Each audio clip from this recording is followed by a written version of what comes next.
Okay so hello everyone. आज हम बात करने वाले हैं वोडाफोन आइडिया के बारे में। तो सबसे पहले हम देखेंगे वेडनेसडे को मार्केट कैसा रहा वोडाफोन आइडिया के लिए, फिर हम बात करेंगे थर्सडे को हमारी क्या स्ट्रैटेजी होनी चाहिए वोडाफोन आइडिया को लेकर के।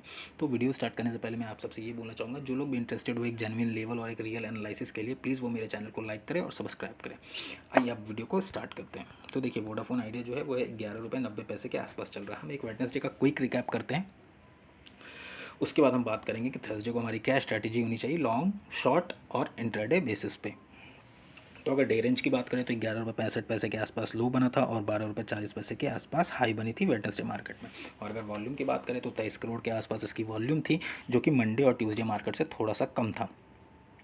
आइए अब थोड़ी बहुत बात कर लेते हैं स्ट्रेंथ के बारे में। तो देखिए स्ट्रेंथ की बात करें तो जो कैश फ्लो है वो थोड़ा बहुत इंक्रीज़ हुआ है ऑपरेटिंग एक्टिविटी के कारण, और जो प्रॉफिट है वो थोड़ी बहुत इंक्रीज़ हुई है क्वार्टर बेसिस पे देखें तो। कंपनी ने अपनी रेवेन्यू को क्वार्टर बेसिस पे थोड़ा बहुत जनरेट किया है और प्रॉफिट भी थोड़ी बहुत जनरेट हुई है। कंपनी के पास जीरो प्रमोटर प्लेज है, जो कि सबसे बेस्ट पॉइंट है, और इंस्टीट्यूशनल इन्वेस्टमेंट जो है वो थोड़ा बहुत इंक्रीज़ हुआ है। अब आइए बात कर लेते हैं थोड़ा वीकनेस के बारे में। तो वीकनेस के बारे में अगर देखें तो कंपनी कहीं ना कहीं इनएफिशिएंट साबित हो रही है प्रॉफिट जनरेट करने में अपने कैपिटल को लगाने के बावजूद भी 2 सालों से, और इनएफिशिएंट शेयर होल्डिंग फंड में भी साबित हो रही है 2 सालों से। कंपनी प्रॉफिट जनरेट नहीं कर पा रही है अपने एसेट को लगाने पर भी। और अगर कंपनी की बात करें तो कंपनी के पास हाई डेप्थ है, हम ऑलरेडी जानते हैं, और कंपनी की जो डेप्थ है वो थोड़ी बहुत इंक्रीज़ होते जा रही है। और प्रॉफिट की बात करें तो लास्ट 2 ईयर से प्रॉफिट जो है कंपनी को नहीं मिल रही है। अब आइए थोड़ा बहुत बात कर लेते हैं कि देखिए सबसे मेन पॉइंट है वोडाफोन आइडिया के लिए, वो मैं बात कर लूँ कि देखिए इसमें अपॉर्चुनिटी क्या हो सकती है। देखिए अपॉर्चुनिटी इसमें हो सकती है, ये आप इस चीज़ को बहुत ध्यान से सुनिए। देखिए अगर डिलीवरी परसेंटेज को ध्यान दें और अगर वॉल्यूम को ध्यान दें तो वॉल्यूम और डिलीवरी परसेंट ऑलमोस्ट बहुत ही अच्छा है वोडाफोन आइडिया का। तो कहीं ना कहीं इससे ये प्रूव होता है कि फ्यूचर में कहीं ना कहीं ये एक अच्छा शेयर साबित हो सकता है। और अगर देखिए कंपनी के पास इतना डेप्थ होने के बावजूद भी जो प्रमोटर प्लेज है वो है जीरो, मतलब कि फ्यूचर में कहीं ना कंपनी कुछ ने प्लान कर रखा है, या फिर कंपनी लगी हुई है किसी तरीके से इसको ग्रोथ करने में और एक प्रॉफिट मेकिंग कंपनी बनने में। लेकिन अभी की बात करें तो अभी फ़िलहाल ऐसा कोई भी रिपोर्ट जो कि बिलीव जिस पे हम कर सकते हैं वैसा कोई भी रिपोर्ट सामने नहीं आया है। तो आइए थोड़ा बहुत बात कर लेते हैं टेक्निकल के बारे में।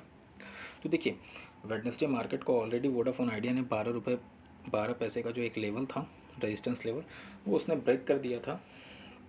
अब जो दूसरी रेजिस्टेंस लेवल जो है वोडाफोन आइडिया के लिए जो बनती आ रही है वो है 12 रुपये 48 पैसे की अभी। और अगर बात करें रेजिस्टेंस 3 की, तो जो रेजिस्टेंस फेस करना होगा रेजिस्टेंस 3 वो है 12 रुपये 72 पैसे के आसपास। और अगर सपोर्ट की बात कर ले तो पहला सपोर्ट इन्हें मिलेगा 11 रुपये 52 पैसे के आसपास, और दूसरे सपोर्ट की बात करें तो वो कहीं ना कहीं मिलेगा 11 रुपये 28 पैसे के आसपास। अब आइए बात कर लेते हैं शॉर्ट टर्म के लिए क्या करना चाहिए थर्सडे मार्केट में। तो देखिए शॉर्ट टर्म के लिए अगर आप एक पोजीशन बाय करना चाहते हैं तो सबसे पहले थर्सडे मार्केट को आप थोड़ा सा वॉच कर लें। अगर मार्केट थोड़ा सा पॉजिटिव सेंटीमेंट के साथ खुलता है और अगर वोडाफोन आइडिया आपको 12 रुपये 20 पैसे 30 पैसे के आसपास दिखता है तो आप एक बाइंग पोजीशन बना सकते हैं 2-3 पॉइंट के लिए। और अगर बात कर ले लॉन्ग टर्म के लिए तो देखिए लॉन्ग टर्म के लिए तो मैं अभी भी यही बोलना चाहूँगा कि प्लीज़ आप वेट कर ले लॉन्ग टर्म के लिए। मार्केट में थोड़ा सा करेक्शन अगर आता है और अगर आपको एक नीचे के प्राइस से, यानी कि 11 रुपये 30 पैसे के आसपास से अगर आपको कोई एक अच्छा सा एक वैल्यू प्राइस मिलता है तो आप वहाँ से लॉन्ग टर्म के लिए पोजीशन बना सकते हैं। और इंट्राडे बेसिस की बात करें तो इंट्राडे बेसिस पे अगेन मैं यही बोलना चाहूँगा कि आप थोड़ा सा मार्केट को वॉच कर लें। अगर आपको 12 रुपये 30 पैसे के आसपास का कोई लेवल दिखता है तो आप एक बाइंग पोजीशन के लिए जा सकते हैं थर्सडे मार्केट को। तो ये सारी चीज़ें हो गई। अब एक बात आप ध्यान रखिए थर्सडे मार्केट को, वो ये है कि निफ्टी जो है वो कहीं ना कहीं अपने पीक पे थी, अब धीरे बहुत करेक्शन आना चालू हुआ है। तो आप प्लीज़ एक बार वॉच करते रहें मार्केट को, और अपनी पोजीशन जो है वो 10 बजे से पहले ना लें, कोई भी ट्रेड 10 बजे से पहले ना लें, और 2 बजे से पहले पहले आप स्क्वायर ऑफ करने की कोशिश करें। और देखिए 2-3 बातें मैं आपको थोड़ा अच्छी तरीके से बता देता हूँ। वो ये है कि थोड़ा बहुत वोडाफोन आइडिया में कॉशियस होकर के रहना ज़रूरी है। और अगर बात करें, ये सिर्फ लॉन्ग टर्म के लिए मैं नहीं बोल रहा हूँ। लॉन्ग टर्म अगर आप लॉन्ग टर्म के लिए हैं तो ये बिल्कुल आपके लिए नहीं है। अगर शॉर्ट टर्म में जो भी पोजीशन बनाना चाहते हैं वो थोड़ा बहुत कहीं ना कहीं वोडाफोन आइडिया के लिए कॉशियस रहे। देखिए क्यों मैं इसलिए ये चीज़ बोल रहा हूँ, क्यों ना क्योंकि देखिए ज़रूरी नहीं है कि कोई भी शेयर जो कि कम प्राइस का हो, 11 रुपये का हो, 10 रुपये का हो, तो उसे हम अपने मैक्सिमम टू मैक्सिमम लिमिट पे जा करके उसे परचेस करें। देखिए, आप अपने कैपिटल का सिर्फ 10% इन्वेस्ट कर सकते हैं अगर आपके पास अगर कोई रियल फैक्ट नहीं है किसी चीज़ को लेकर के। तो आप अगर चांस ले रहे हैं तो आप चांस 10% का अपने कैपिटल को यूज़ करके आप एक चांस ले सकते हैं। क्योंकि देखिए, अगर अभी की बात करें तो वोडाफोन आइडिया में एक ऐसा कोई भी पॉजिटिव सेंटिमेंट जनरेट नहीं हुआ है जिसको लेकर के हम ये बोल सकते हैं कि वोडाफोन आइडिया जो है वो अपने फ्यूचर में 50 रुपये या फिर 60 रुपये में जा सकता है। नो डाउट आने वाले समय में कुछ भी हो सकता है, लेकिन अगर अभी की बात करें, अगर अभी की सारे फंडामेंटल्स और सारे टेक्निकल को देख लें, सब कुछ को देखने के बाद भी अगर हम कहीं ना कहीं एक समरी पे पहुँचे तो वो समरी हमें कहीं ना कहीं भी दिखता नहीं है कि वो 50 रुपये या फिर 60 रुपये के आसपास जा रहा है। और सबसे उसकी मेन रीज़न ये है कि देखिए, कहीं ना कहीं अगर वोडाफोन आइडिया की बात करें तो वोडाफोन आइडिया को प्रॉफिट जो है वो बिल्कुल ना के बराबर जनरेट कर पा रही है वोडाफोन आइडिया। और अगर दूसरी कंपटीटर की बात करें तो दूसरे कंपटीटर ऑलरेडी इनसे बहुत ज़्यादा आगे निकल चुके हैं। और सबसे बड़ी प्रॉब्लम ये है कि कंपनी की जो सब्सक्राइबर बेस है वो ऑलरेडी घटते जा रही है और कंपनी के पास ऑलरेडी बहुत ज़्यादा डेप्थ है। तो सबसे बड़ी प्रॉब्लम क्या है वो आप थोड़ा सा ध्यान दें। आप कोई भी रिपोर्ट उठा के देख लें, कहीं भी कोई भी रिपोर्ट आप अगर उठा के देख लें तो अभी ऐसा कोई भी फैक्ट नहीं है जहाँ पे हम ये सुन सकते हैं कि बहुत ज़्यादा फंड आ गया। हाँ, अगर अगर फ्यूचर में अगर आता है तो हमें प्रॉपर टाइम मिलेगा कि हम उस पोजीशन से उसे बाई कर लें। उस पोजीशन से बाई करने के बाद हमें बहुत ज़्यादा समय मिलेगा कि हम आगे तक के लेवल में प्रॉफिट जनरेट कर लें। अब देखिए, मैं सीधे तौर पे इसलिए ये कहना चाहता हूँ, एक बात को बड़े ध्यान से समझिए।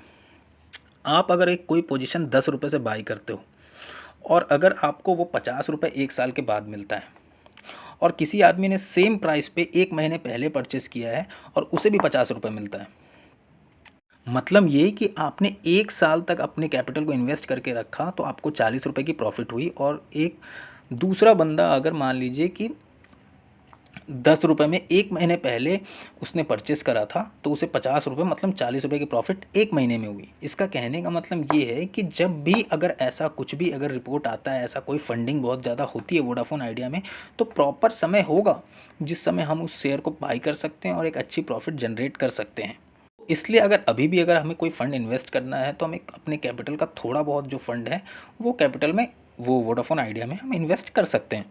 और जब भी अगर ये सुनने वाली बातें, जब भी ऐसा लगे कि ये रॉकेट बनने वाला है तो हमें भी प्रॉपर समय मिलेगा इस रॉकेट पे बैठने का। तो फ़िलहाल के लिए आप प्लीज़ बिलीव उन पे कीजिए जो एक फ़ैक्ट आपको बता रहे हो। आप एक फ़ैक्ट पे बिलीव कीजिए, आप एक फंडामेंटल्स पे बिलीव कीजिए। आप सिर्फ ये रूमर्स पे बिलीव मत कीजिए कि ये 60 रुपये जाएगा। बिल्कुल फ्यूचर में जा सकता है 60 रुपये, लेकिन जब जाएगा तो हमें भी प्रॉपर टाइम होगा इसे बाय करके प्रॉफिट जनरेट करने का। तो देखिए, मैंने आपको पॉजिटिव साइड भी बताया वोडाफोन आइडिया के बारे में, नेगेटिव साइड भी मैंने बताई। मैंने दोनों चीज़ आपको बताया। अब आपको क्या करना है, आपको एक एनालिसिस करना है, आपको एक समरी पे पहुंचना है और फिर सोच समझ के एक ट्रेड आपको वोडाफोन आइडिया में लेना है। और अगर आप इंटरेस्टेड हैं एक रियल एक्चुअल लेवल में और एक रियल टारगेट के साथ लेवल में, तो हमारी टेलीग्राम ग्रुप का जो डिस्क्रिप्शन है वो टेलीग्राम ग्रुप का जो लिंक है वो डिस्क्रिप्शन बॉक्स में दिया हुआ है। आप प्लीज़ वहाँ से हमारे ग्रुप को ज्वाइन कर सकते हैं, जिससे आपको इंट्राडे बेसिस हो या फिर शॉर्ट टर्म हो या फिर लॉन्ग टर्म हो, आपको सारी कॉल्स वहाँ पे प्रोवाइड कर दी जाती हैं। जिसकी ऑलमोस्ट अगर बात करें तो अगर पिछले 3 या 4 दिन की बात करें तो जो कॉल्स सभी की बहुत अच्छी लेवल अचीव्स हुए हैं। तो आप बिल्कुल आएँ वहाँ पे, लेवल को वॉच करें, अपने नॉलेज को इन्हेंस करें। Thank you so much for watching my video. एक लाइक और एक सब्सक्राइब करके प्लीज़ मुझे मोटिवेट कीजिए और हमारे चैनल को सपोर्ट कीजिए। बहुत बहुत धन्यवाद आपका।